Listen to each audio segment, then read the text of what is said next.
Does it capture my and your jokes even, that's right. So welcome everyone. It is Sylph Dominic Hawkins here, coming to you live. Well, yeah, it's live for those who are here. Friday, 4th of September, 2020, on a Friday night Hoshinden Philosophy and Theory Zoom session. Choo! This is session number, I've lost track. I think it's session 8 of the second set. It's all getting a bit confusing.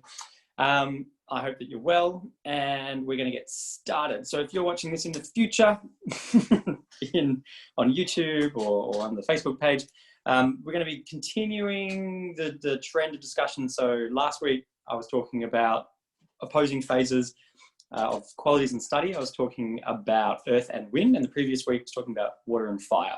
So we finished off the primary elements, primary phases. And then I'm going to move on tonight to talk about the combination of metal and mist and their relationships and their qualities, how they play out in a martial arts setting as far as I see them. And then I'll talk about the character traits, how they manifest in people and what that dynamic might be like. So I hope that you're comfy and you've had a good week. Now the weather is better. I've been loving the warm weather. Oh my God. I was like, I actually realized what the problem has been the last 6 months. It's just been less than 20 degrees. And now everything's great again. So, in the chit chat about phases, and again, I'm not going to go back into great detail about what phases are. I've already detailed that in the previous videos. Last week, I gave some information about the primary phases, the secondary phases, and the tertiary phases. And my idea, which was branching on from Glenn Morris's work, so he presented Hoshin with what I call the primary phases. He just called them the elements. He only had one set. And they were the fundamental Mahayana elements. So they were earth, water, fire, and air. And then there was this fifth element, spirit, which was, or void, as the Japanese put it, which was his kind of all black belt grades and encompassing. So in his original style, in the Hoshinden Jutaijutsu, each belt grade was a focus on a particular element or phase. So the red belt was focused primarily on earth techniques, earth qualities, earth philosophies. You studied earth character traits. You had to read books and write essays from those perspectives. And then you'd move on after that study to orange belt, which was the belt all about water. So he's going all in his orange belt water syllabus was techniques, watery techniques, and dynamics, interpersonal relationship dynamics, about watery qualities. And again, you'd have another list of recommended reading and books, and then you'd have essays for that. And so that rolled on. Then you've got yellow belt, which is classically called gold belt for some reason. I never got to the bottom of why that one had a special name, but everything else was just normal. That was known as the fire belt of study. And then you had wind, so the air study, which was the green belt. And that was studying wind techniques. So when I came on board to Hoshin in 2001 or whatever it was, my Hoshin teacher, Jeff Smith, he had, obviously that curriculum was taken straight from Glenn's work. So when I entered the dojo, we had red belt was earth study. And I think it was even called the study of earth or the earth belt. And then the water belt, the orange belt study. And they were, at that time, you could buy them as little books. They had, $20, like a little, all of the techniques together with a nice bound front cover and that kind of jazz. But in classes, they just had the plastic printouts with the laminated sheets. Some of you guys might remember from 10 years ago, even 8 years ago, when I was still teaching under the Hoshin Australia curriculum, plus my own, seasoning on top. But the base was the curriculum, and we had those sheets. We had the laminated, if you guys remember, the coloured sheets, coloured red paper, coloured orange paper, coloured green paper, etc. And they were laminated sheets, and they were in the dojo. And you guys could look at them. We'd work on them. We'd have technique period in class, and you'd go through, and you'd be like, yeah. I know some of you guys love those sheets. Sorry about that. So that was what it was like for me. And one of the things that I always wanted to put more focus on was the differences and the differential between the different elements. So not just moving a belt grade up from red to orange and then being like, sweet, tick, I'm better than earth now, I'm moving on to water. what is somehow the more evolved study, and so on and so on and so on, right up into wind study, and then spirit in the black belt grades.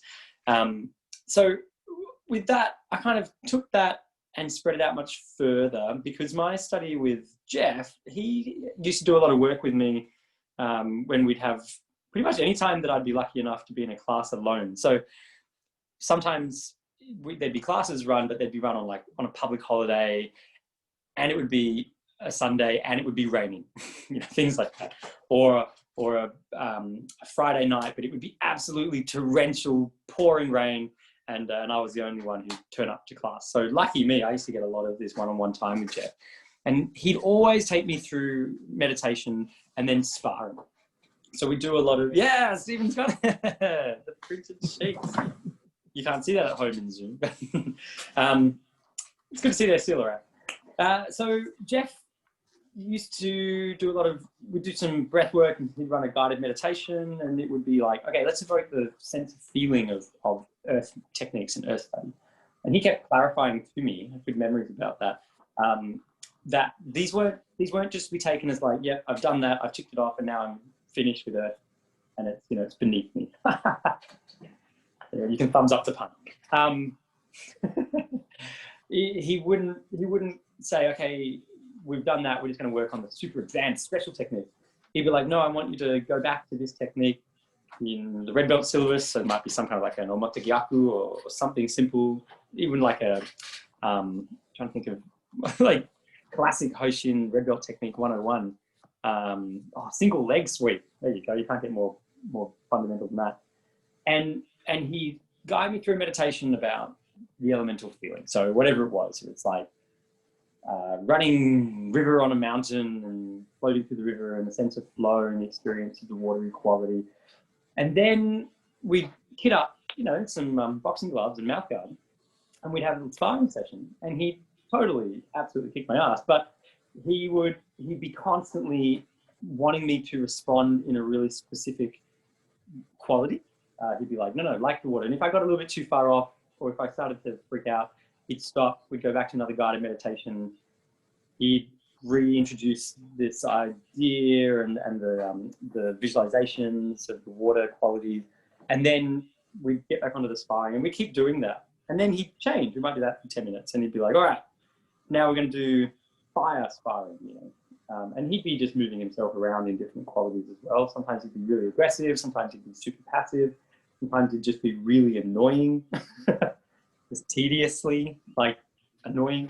And so I didn't get to ask him directly, but my assumption was always that he was choosing whatever he felt was, the most appropriate to respond to me with, or maybe he was doing his own practice during that time. I don't know. I was just a student, but he would be all right. He'd be saying to me, "You've got to evoke this particular feeling," and then you'd spar with that. And we'd move through, the five elements, 5 fundamental elements, and then that used to happen quite often in those sessions with Jeff. I really enjoyed it, and he made quite a point to me that these techniques weren't supposed to be read as like, okay, I've done that, I'm better than that now, I've moved on, I never have to revisit omotegyaku.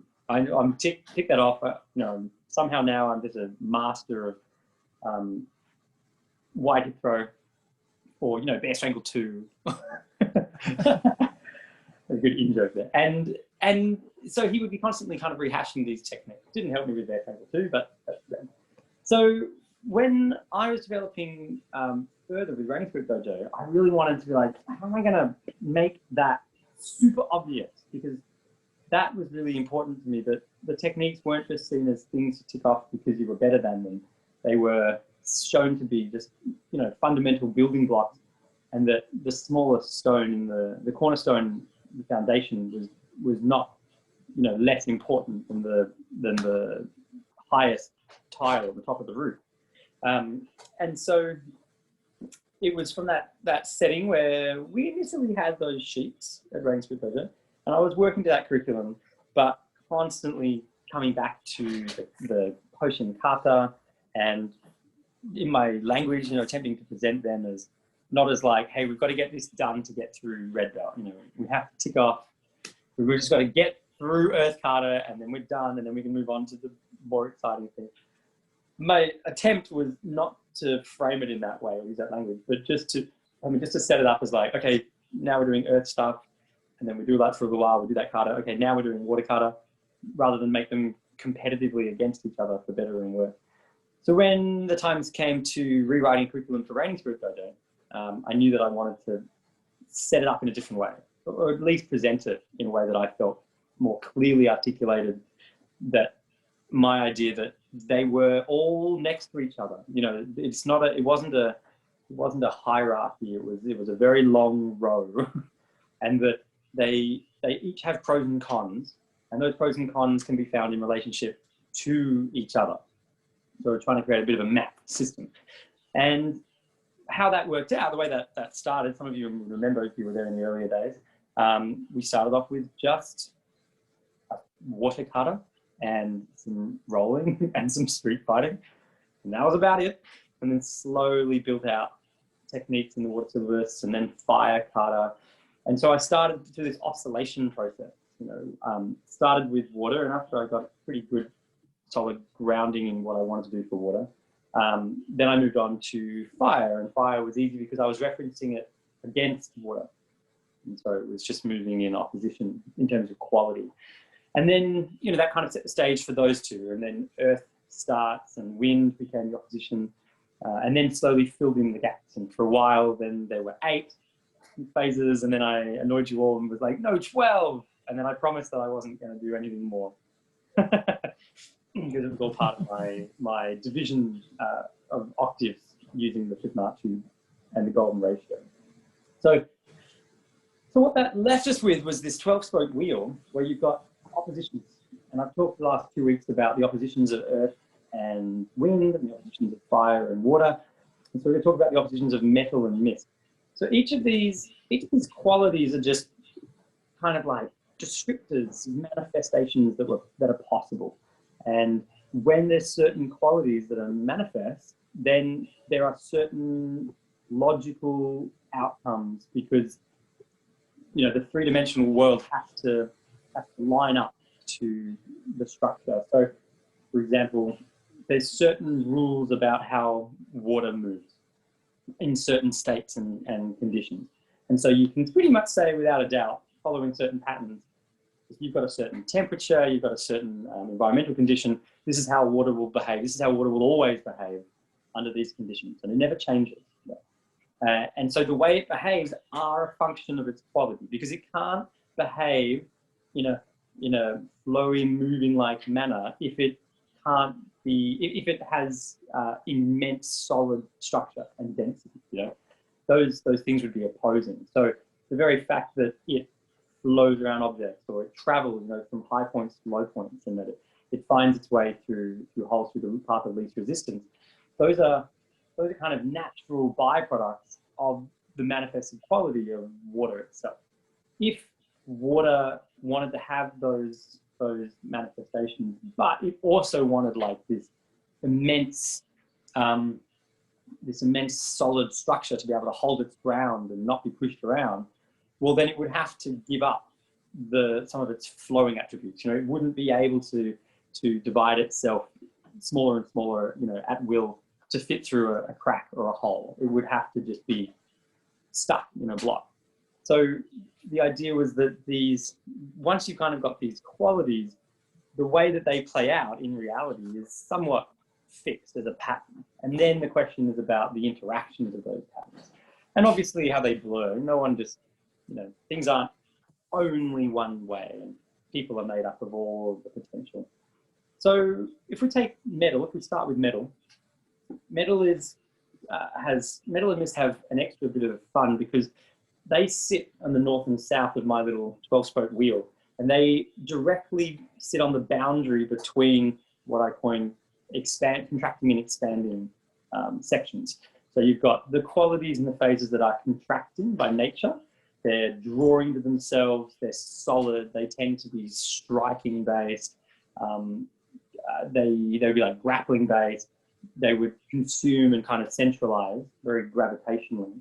And then you've got the opposing idea to that. You've got the outwardly exploding, confusing, outward moving, slippery, evasive, probably quite defensive isn't quite the right word, but moving away from getting out of the way of studies and phases. So contracting and expanding, they obviously meet, and where they meet, where the boundary of anything meets, is where all the fun happens.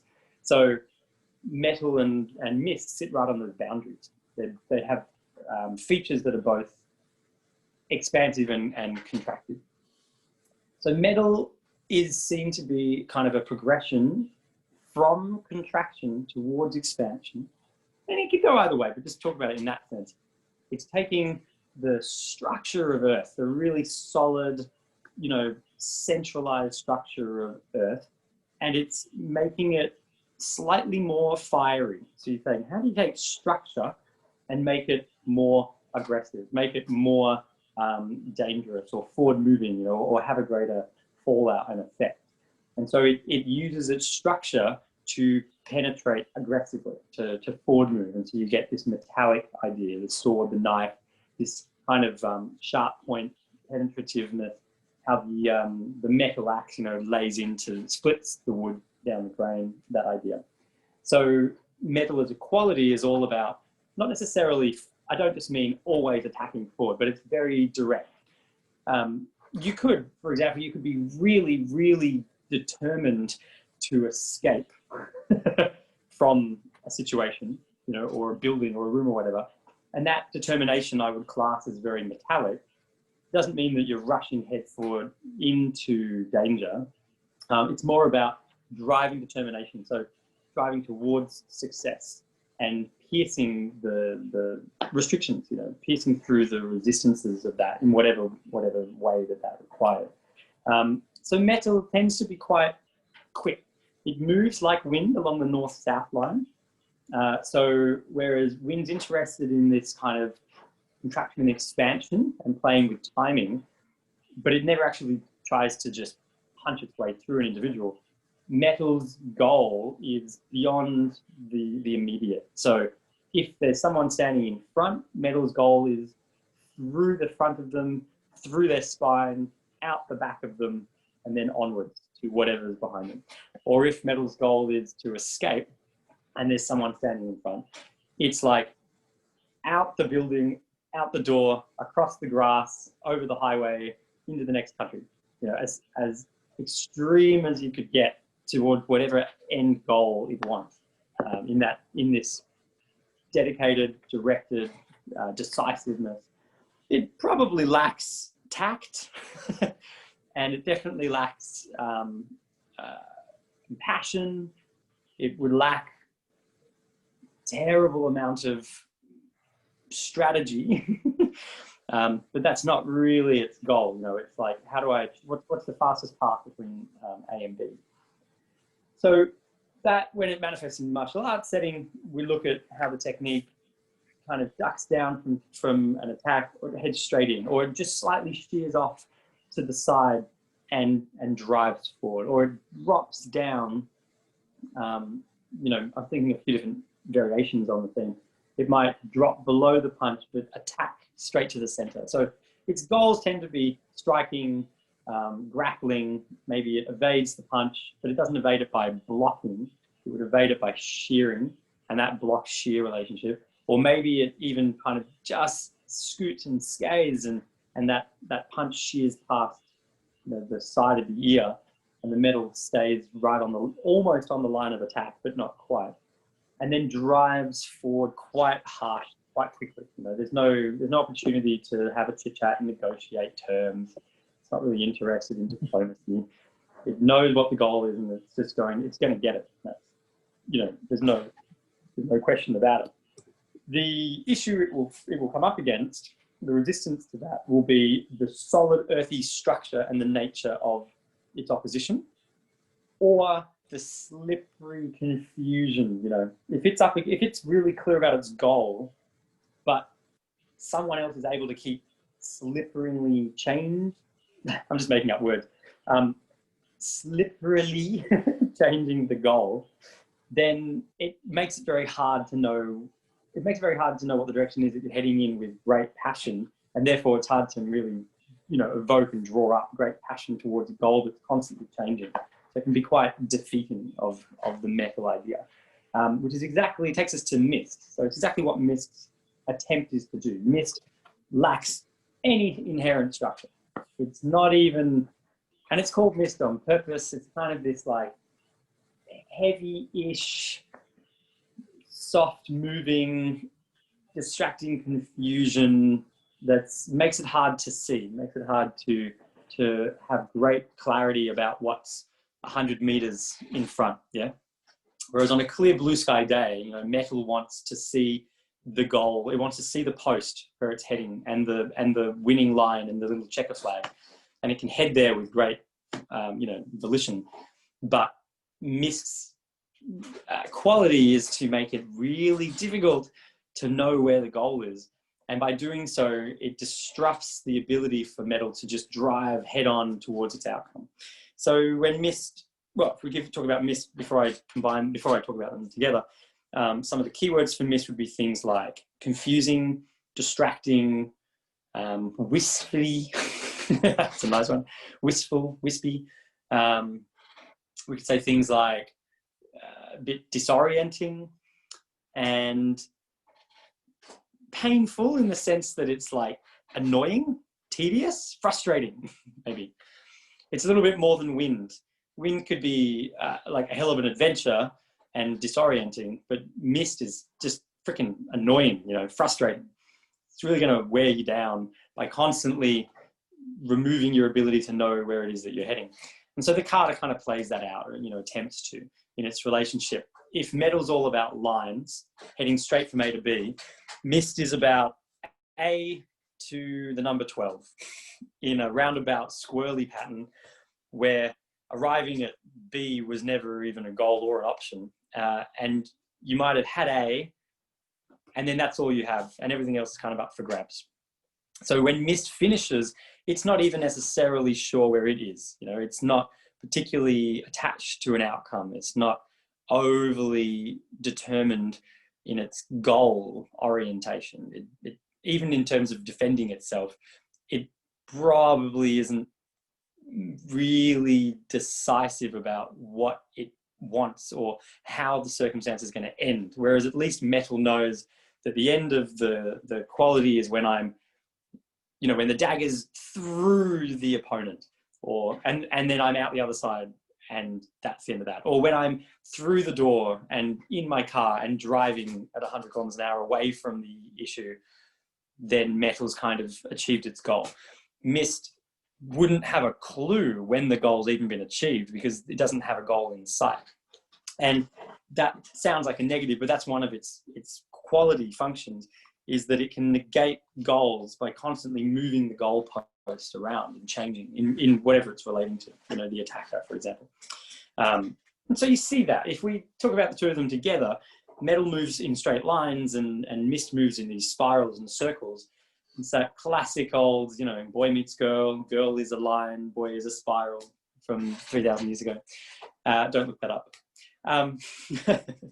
So what happens is metal drives forward into a goal that existed, say the abdomen or the center or the core of the defender, and or the attacker, and the Mist manifestation, the attacker, the defender, they just simply move. It shifts out of the way, but it moves in a way that's not necessarily easy for metal to just adjust. So imagine if you're flying in a plane, you're the pilot, and you've got a really clear, you know, there's another plane in front of you, you're following it, and the plane moves. You can keep tracking the plane as long as you can see it, or you can radar. You can keep tracking. It's just like a follow the leader kind of thing, because your goal hasn't changed, just the orientation of the goal. Your goal was get the other plane. If it moves 170 degrees left to right, that's irrelevant because you just orient yourself along with it, but your goal is still the same. So Mist's attempt in a martial arts setting is to move and shift and evade in such a way that makes it difficult for the metal quality to immediately just track and reorient the new target. So it tends to be really close, you know, it shifts around. It's very similar to metal. It's like metal stays close to the line of attack in order to drive down the center line. Mist stays close to the line of attack in order to remain hidden, but it turns its body or shifts or sucks in the abdomen and creates space and cavities and those kinds of methods. And that's how it plays with metal and kind of gets it involved. Metal goes in for a stab or the punch or the kick or the strike, and the abdomen that was there half a second ago is still there, but just slightly different in a way that's kind of like hard. When it's moving fast, it's hard for the attacker to discern exactly why the punch didn't land, you know. And that's the beauty of some of those awesome things, like the little parry punches, those little shearings are awesome. It can be really distracting, really off-putting for someone when half their brain says that they should have hit you because the target's still there, but the other half of their brain says, but I didn't get the feedback because I didn't hit anything. It's like throwing a bowling ball. Imagine if you were standing on top of a building and you had a bowling ball and it's just fog as far as the eye can see. You can't see anything more than a meter in front of you, and you piff the bowling ball and you wait, and there's absolutely no sound. There's no response. It doesn't smash into anything. It'd be quite disconcerting, you know, especially if you are trying to find out about your surroundings. It's off-putting and it causes this hesitation and this pause. So that's how mist attempts to respond to metal. Metal's response to that, though, is to clarify its direction. So if mist is busy being everywhere at once and everything that you go to attack dissolves, you know, you think that this is the answer and you get there, but it's disintegrated. And you're like, when did it disintegrate? Like a mirage in the desert, you know. It's like you run there and suddenly you're drinking and you realize that the water doesn't taste right and you're actually just eating sand. It's like, at what point in time did the mirage change? Or where did the water go? And maybe suddenly it's moved in your hallucination and you run to it again. So the way that mist stays afloat is by kind of baiting constantly metal's quality. The way that metal overcomes that is to regain focus and clarity. So metal's interest should be in what is it that I want? What's the actual goal? And that's gonna pull it back slightly from its attack. So it has to reevaluate. If the goal is, you know, drive and kill the person in front of me, it might need to reevaluate that to something like a slightly broader goal, like on a layer of abstraction. Maybe something such as the new goal is to leave the scenario fully intact and proud, or you know, I'm trying to hypothesize things so that it can shift its goalpost in such a way that it can regain orientation. And if it shifts the goalpost far enough in perspective, then it's not subject to being confused by mist's quality. You know, mist can be moving the goalpost as much as it wants, but if the goals become kind of transcendental and certainly transpersonal for the metal quality, it might just be it. Even if it's confusing, it knows that its goal is just to leave safe and intact. You know, and it can suddenly dwell up. Is that the right term? It can suddenly draw up a great amount of dedication towards that outcome. You know, it can become incredibly determined, fiercely determined to escape without necessarily knowing where the door is or how to escape. And it can fixate its focus on escape from the building or whatever, you know, as its primary goal. But once it achieves that, then everything's over for metal, like it's done. And it would need to either reevaluate a new goal or it would need to shift into some other phase. So they all have their time in the sun. You know, they all kind of, they kind of all have situations where they might be pushed into action, all the different qualities. And then those qualities play out towards maybe, hopefully, the benefit, you know, of the outcome. And then they kind of peter off and they're no longer the king of, you know, everyone has their 15 minutes of fame. They're no longer the absolute correct, yeah, it's all about, like, can you imagine living your life like that? how you'd probably have died by 30 with kidney failure if that was the case. Like if every single moment is about passionate striving towards direct outcomes, and you achieve them and you immediately produce new outcomes that you passionately move towards without any downtime, your life would be incredibly effective and very short. Like, I think you'd achieve all your goals and just crumble into a pile of witheredness, because it just can't do that. It needs resources to draw upon. And so there's different times and phases, you know, and the seasons do this for us. They kind of force us in and out of this. You could see the 12 movements through the phases as types of seasons.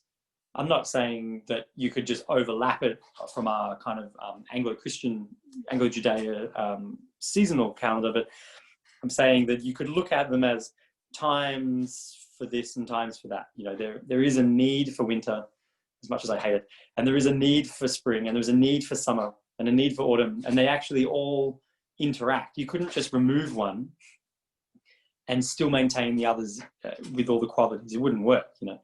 Summer wouldn't be summer without its winter component here. Or, you know, the dry season wouldn't be dry without a wet component, and vice versa. Otherwise, the whole thing just ends really quickly.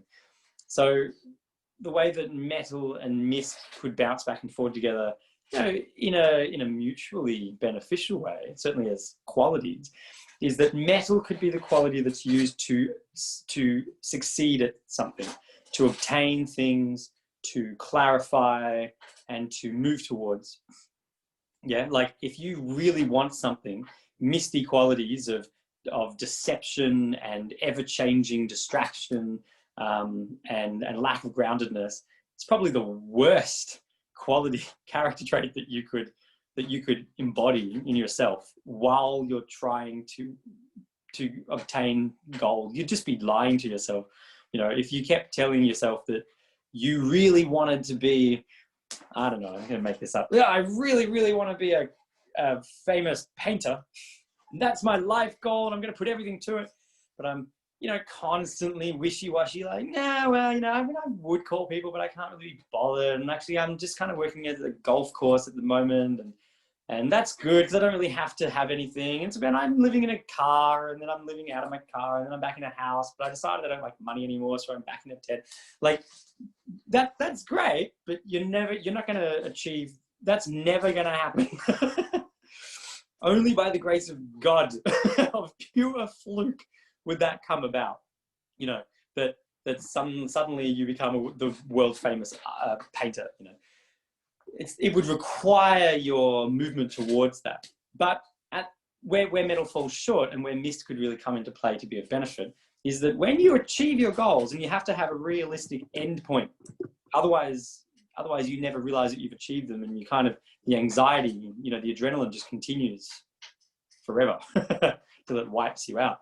So if you set really clear points of, this is where I am, this is what I want, this is where I want to get to, this is what I want to be, this is how I want things to be, etc., then stick to that, and don't change the goal in a way that invalidates the previous goal. Just set new goals, but make sure that you maintain the little tracking posts along the way. So if you said, okay, I want to be a famous painter, and I'm painting 10 paintings a month, and obviously I'm not an artist, I don't know how many paintings I can make a month, and I want to sell, my goal is I want to sell 5 paintings a month. And let's say that takes me a year to build that up, you know, and I meet people and contacts, and I realize there's markets, and I start an Etsy shop, and then I'm selling on Facebook Marketplace. And it takes me a while, but eventually after 12 months, I'm now selling consistently 5 paintings a month. It would be totally fine to make a new goal that says, right, now I want 10 paintings a month. But I also need to have some time where I just relax the goal and I celebrate the achievement and the success, because metal has been a total success. Absolute brilliant. It's done what I wanted it to do. You know, I saw the goal I wanted, I headed for it, I shot in that direction, I speared straight for that outcome, and success. And so then mist comes into play to be like, great, let's chill. Now that you're there, now that you've got a structure, let's relax on top of the structure. Yeah. It's like so I found this with parenting children, and it's worked very well for me. And I find people comment, and I think I got this from my father, for better or worse. This idea that was like, okay, make the boundaries extremely clear and consistent. So the boundaries of, say, a certain expectation of behavior, or this is how I expect the behavior to be in public in these settings. You know, when I take my young children to playgroup, these are the expectations of the behavior. Make it really clear and really consistent. And it's wide enough in that goal that there's lots of space to play. And all of the in-between space is fun. And the goal's really solid and sharp and clear. And the inside stuff is misty and fun and enjoyable and kind of bouncy, you know, so that we can have all the fun in the world that we want, but you don't get to eat cake until you finish your lunch. But we can have all the fun in the world you want, but you're not getting cake. And so it's like this bounce between. It's worked very well for me. This bouncing, and what I've seen in I know I talk about parenting sometimes in these.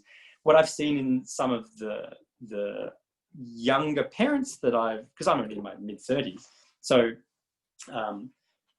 in the playgroups, say 10 years ago, you know, I had the fortunate position of being in groups where there were parents who were much older, and maybe it was their like last child, second, third, fourth child, and so they're very young. They have older kids. Those parents were, you know, in their 40s by then, and then there were younger parents and myself who it's their first child as well, but they're much younger.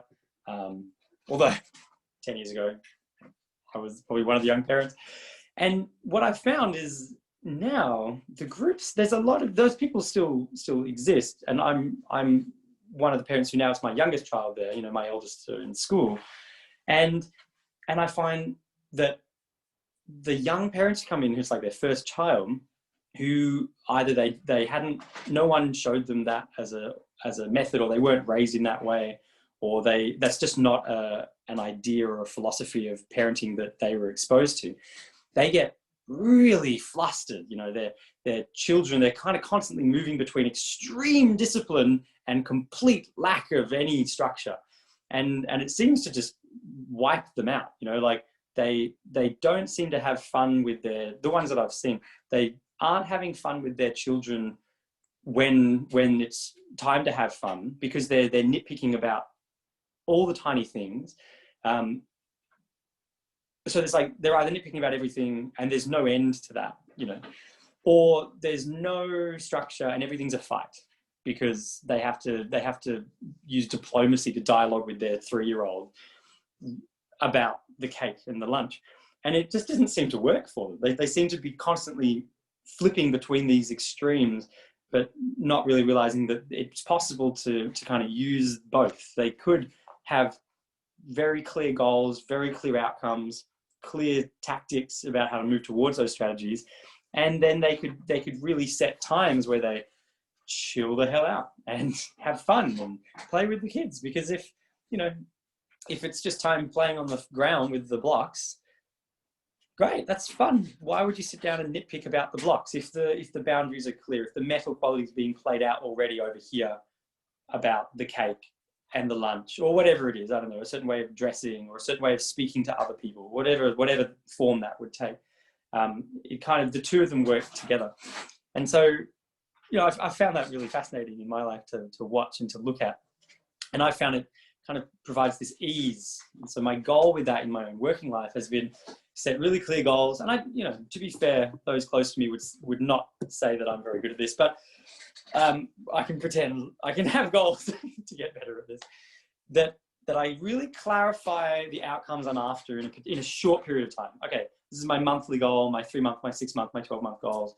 And I've got long-term goals, 5-year, 10-year, 20-year, 50-year, dead. You know, I've got long expanding goals that involve different things. But at each of those points, when I achieve whatever that first little I don't know what the word is, like the checker marker from A to B, I celebrate. And I do give myself an opportunity to chill and relax and enjoy the things within that structure. And then I might have another goal. You know, if I get to where I want to be in 3 months, I celebrate. And I really genuinely give myself some time off, in maybe not in terms of the work that I do, but in my mind. You know, I stop hunting and berating myself for a day. I chill for a bit. And then when I'm ready, you know, I kind of pick up the bandwagon. I'm like, right, well, now I've got my 6-month goal. And then get there and chill within that. I'm heading in that direction. I can relax. I know I've got everything done I've got my working time set. Everything outside of that's fun. And I don't know about you, but that, you know, that's not something that I just magically picked up one day or was born with. That's been that's taken a lot of swaying back and forward from too much structure, not enough structure, too much structure, not enough structure, berate myself too much, don't berate myself enough. You know, like that's been and it's still ongoing. That's a constant metronome kind of coming to the center idea. So if we go back and just briefly re-dialogue about the two from a martial art perspective, when we're on the mats, if you were to discover in the middle of your sparring, so you're street fighting, and all of a sudden there's an opening, you know, you've been shearing, you've been moving, and then there's just a golden opening. And you guys, if you've been training martial arts for a while, you would know that feeling. It's magic. It's like everything goes quiet and the world stops, and you absolutely know the goal, the target. You can see it, even if your eyes can't see it straight away. It's just there, and you feel that there's an opening. They're not guarding something, or they fell forward and, you know, their balance is off, or they've stepped weirdly, and you can see that knee just isn't going to support their weight. You instantly would drive towards that target. You know, you attack the knee, you attack the torso, you attack that goal in that metal sense. That's a great moment to suddenly just draw up all of your resources and shoot forward and that spear out towards that outcome. But then maybe that's only a fleeting moment, and it kind of comes, you take that strike, and then that's gone, you know, because they change. Obviously, you rush forward and you kick that leg, well, the whole body shifts and crumples. So the targets that existed no longer exist momentarily. You need to reorient yourself with how their body responds to what you've just done. And so there's these little constant ups and downs and pauses and moments, but you would manifest that metal quality in little bursts of bam, bam, bam. If you were just hunting permanently, you're probably more in a fiery sense, because chances are that your overall goal might be there, but you can't just keep driving in a straight line. They just defend themselves. Like, the easiest thing to defend is just repeated strikes to the same area. That's like, I don't mean easy in terms of, it might still be brutal, but I mean, that doesn't take a huge amount of brain power to enter into a pattern of repetitious defense in a particular way. You know, that's like those things in sparring, in street fighting. It's way harder to keep focused when you're being attacked in multiple areas in all the time than it is to just kind of drown out being hit repeatedly in the same position. So if you're being constantly punched in the same rib by the same person in the same hand, you know, 20 times, 30 times consistently, it's much easier to just vague out of the pain of that and isolate that and then get back onto your goal than it is if you're being constantly kicked to both sides of the head and punched in the ribs and thrown dust in the eye and pulled and pushed and jerked and kicked. Like, that's hard to maintain your orientation of the goal.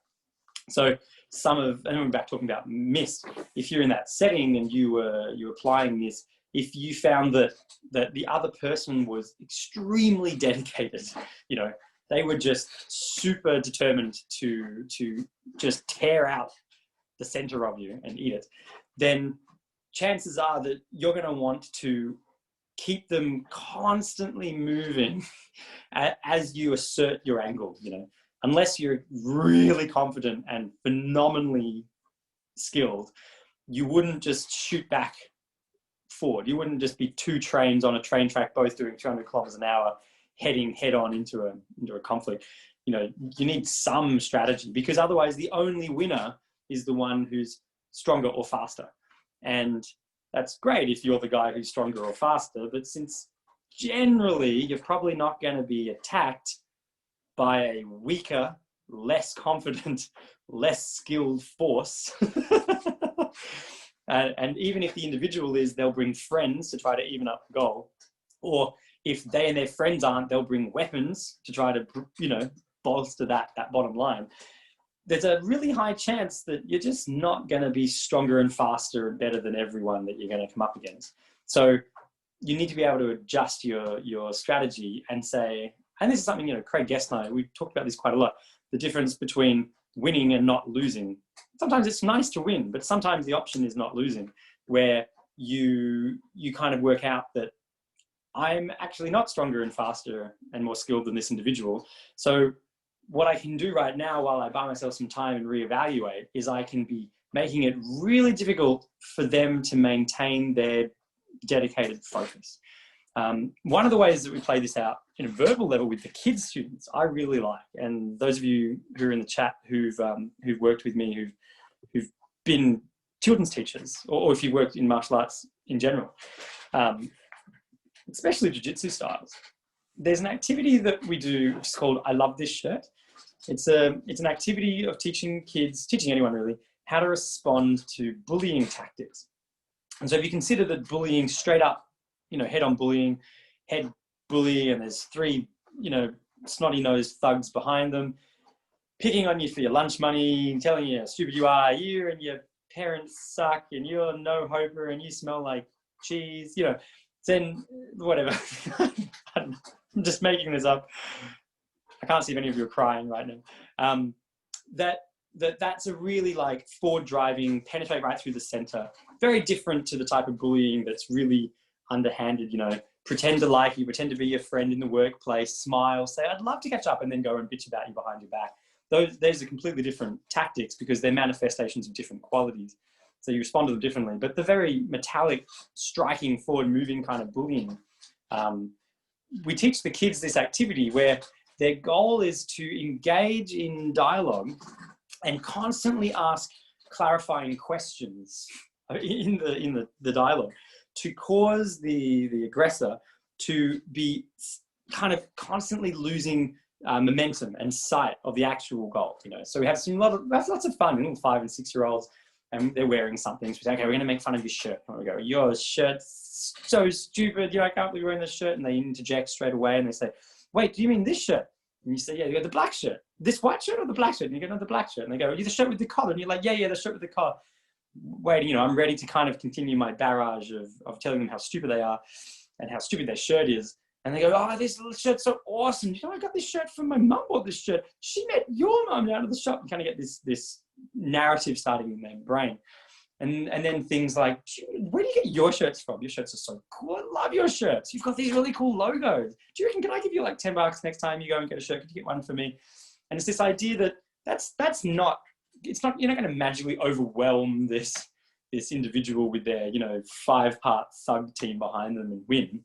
But you could cause them to lose focus long enough or consistently enough from their goal that the momentum of their forward movement starts to drop slightly and reduce. All it does is buy time to be able to come up with some other plans, you know, or reorient yourself. Suddenly be like, oh, I've got to go. I'm heading over there. That's fine in public. Doesn't work in black alleyway street in the nighttime when you're being mugged. You know, oh, sorry, I've got to go.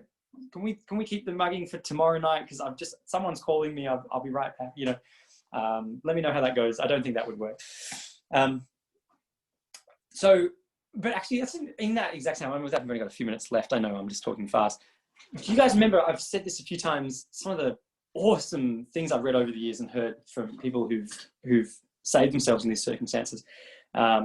When people have come up with something to say that just completely disintegrates the forward-moving drive from the aggressor. That one about the article I read in The Age years and years, it must have been at least 10 years ago now, about the woman who was walking alone at night through the city, and this was obviously, she survived because she wrote this article about it. She was interviewed, and she said that, you know, she was walking, she was very late, she was returning from some like work drinks or whatever, and she's walking on one side of this it was like a narrow two-lane road, and she's walking on one side of the footpath, and there's someone, you know, kind of a bit of a shady character on the other side walking towards her, and she's just genuinely feeling uncomfortable. Note that she doesn't stop traveling down the street, but anyway, she keeps moving further, and she notices that the individual crosses the street in front of her, 100 meters ahead or so, you know, And so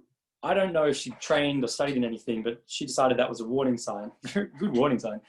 And something was obviously brewing. She thought quick, she pulled out her phone, pretended that it was ringing, and then went to swipe and says, "Oh, hi, yeah, yeah," and starts talking very loudly, loud enough that this individual can hear, and says something along the lines of like, "Yeah, no, look, I got the test results back. Yeah, I've got AIDS." And she said, what happened was this individual crosses back over the other side of the street. I've told you this story in class. Crosses back to the other side of the street and keeps walking, and then they pass each other. And she was writing something because she went to the police and reported, and then talking about this. Somehow she ends up presenting this newspaper article. Someone must have also realized it was a really cool idea. And you think, what an incredible way to just kind of non-violently, well, physically, she just kind of pulled the rug out of the motivation. The goal became no longer really obtainable because she presented something that maybe the other individual had to quickly decide wasn't worth finding out whether it was real or true, in terms of the short period of time they had together, and wasn't worth risking whatever the altercation was that they were possibly planning. And it was just a really great idea. It's come in and just kind of sweep from the side. If something's heading straight, take it out at 90 degrees. Never the train. Drive a truck into the side of the train. Don't drive head on into the train. Bad idea. I'm not recommending you drive trucks into anything, but it's a good metaphor. Now what we'll do, I'll probably wrap it up there because I've talked for a long time and it is 9 o'clock. So that kind of just ends my general vague chit chat about the qualities of metal and mist. I hope it's kind of presented my ideas of how they manifest, what their relationships are to each other, and some discussion about how they play out on a martial arts setting, but also on a character and psychological setting. So for those of you at home, I will say farewell. I'll stop the recording and I hope you have a really good weekend. Those of you who are currently joining in Zoom and you'd like to stay on for a chit chat, we do this afterwards, after the Zoom sessions. I'll finish recording and then I'll let you all know, and we can have a little social catch up. Otherwise, for those of you at home, have a good rest, have a good weekend, and I hope that you're well. I hope the sun shines. Happy Father's Day to any other fathers watching, if you're watching this in a time that's close to Father's Day. And I'll see you next week. Ciao.